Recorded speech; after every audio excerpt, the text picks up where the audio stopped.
I remember I saw my father crying one time, and I asked my mother why. And she said he was crying because they were taking our lands from us, and we don't know when we'll return again. I wonder what grade I was in. I was just a kid.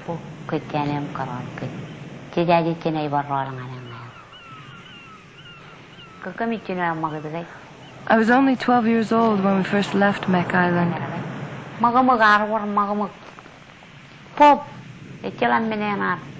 I remember in those days, this island was covered with tapioca, breadfruit, pandanus, and coconut trees. There wasn't anything that didn't grow on this island. There was no such thing as hunger.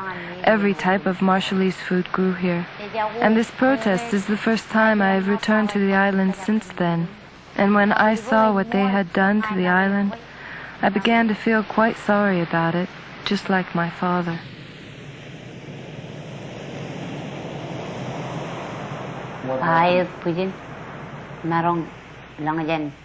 There have been 3 missile or rocket tests since we got here. Missiles, or what do they call? Rockets? Missiles, whatever it is. There were 3 of them. The first test, we were not even warned. We were inside our tents playing cards late in the evening. Then some children yelled, "There's a missile! There's a missile! It's coming this way!" So I ran and I put the smaller children inside the tent.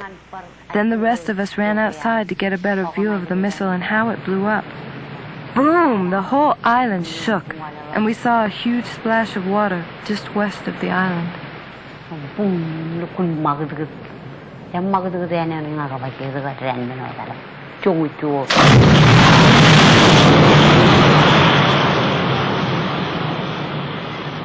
Certainly there's a danger of being anywhere in the mid-atoll corridor, including Mek. Because while the warheads are not armed, that is, there's not going to be a nuclear explosion, we're talking about the equivalent of a Volkswagen bus full of lead going 5,000 miles an hour coming in out of space. You wouldn't want to have that hit you, and you wouldn't want to be near it.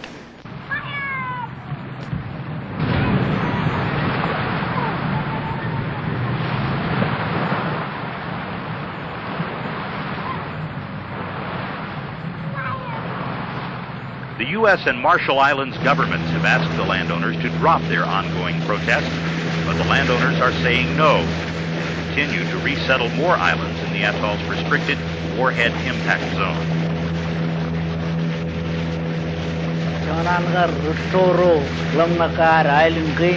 Our ancestors always believed that these islands were our original homeland, and they wrote poems which tell a story about these atolls. As for Kwajalein, they say it is the land of Tarlang, the land of plenty. This atoll was meant to be the promised land, because the Tarlang poem says, "I will stand on my land and protect it from any invader. Is this your land or mine?"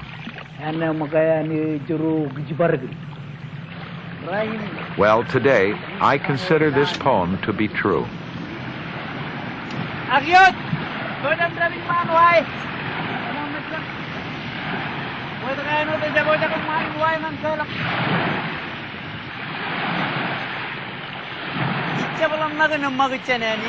I don't intend to move from this island unless America makes an agreement with us. Otherwise, I'll stay and rebuild the community that once lived here.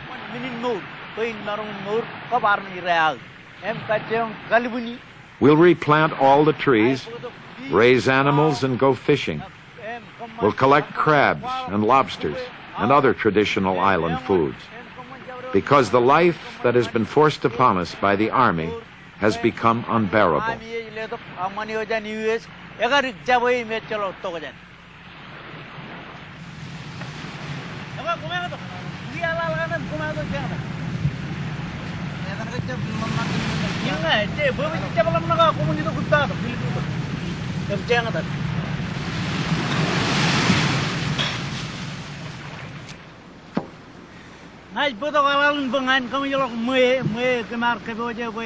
This lumber I have brought is for me to finish these houses I am building on these islands that have been regained by us. This particular house is being prepared for 2 families, or about 12 people.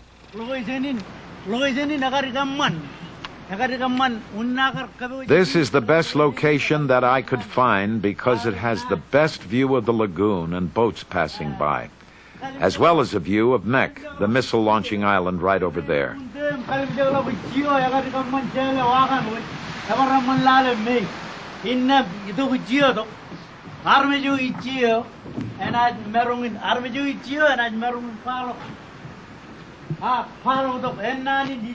The other end of the house also has a great view of the ocean and the entire lagoon. This will be so much better than the crowded island where we have been living.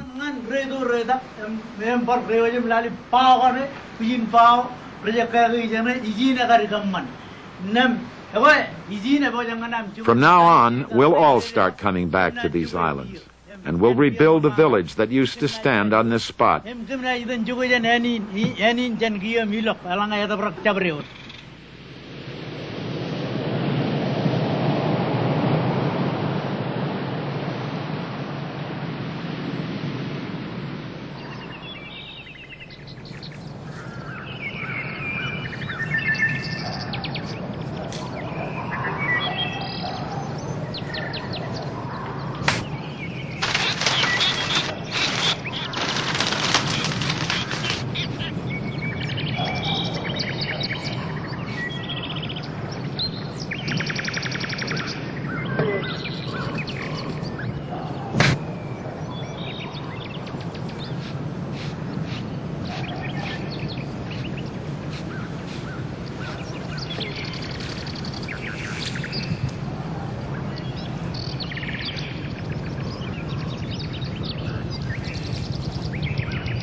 Top story, the prolonged protest by island landowners at the Kwajalein missile range ended today when armed security guards forcibly removed the protesters from the base.